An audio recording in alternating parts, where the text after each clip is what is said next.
Mollalar öwerler, ol kıyamaty, goýsalar bu ýagty jahan ýaşydyr diýip arag içen käbir alkaş doganlarymyz şu goşgyny aýtýarlar. Ine Mahtumul Işanam aýdyp otyra goýsalar şu ýagty jahan ýaşydyr, bärde ýaşak galmaly, keyp etmeli, diňe kıyamat diýip ýatmaly däl diýip ýalňyş düşünýärler. Şol ýalňyş düşünjäni düzelt gitmek istedim. Goşgyny başyndan aldy. Zelili adama ölümdir gaty. Ölümden de gaty kişi minneti. Mollalar öwerler ol kıyamaty. Goýsalar bu ýagty jahan ýaşydyr. Birinji bilen doganlarym bu goşgy Zelili Türkmenistanyň şahirlerinden, gowy şahirlerinden biri olan Zelili'nin goşgusy.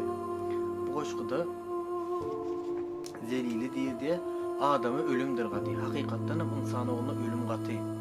Ölümden hem gaty kişi minneti. Hakykatdan hem şu ölümden hem gaty bolýar kişi minneti. Yani bir ýaşylyk edip izinden minnet edip seni yüzüni kızartacak bolsa, ol ölümden hem gaty bolýar şu yüzü kızaran insana.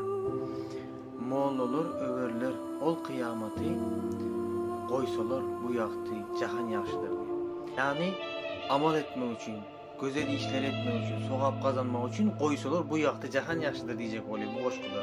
Yani araq içip keyp etmek üçin däl.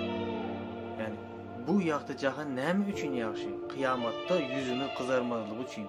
Allah'ın gatyna baranda gözel amallar bilen, amal defterimiz şeýle ullakan sowaplar bilen barmak üçin goýsalar bu ýagty jahan ýaşydyr diýip.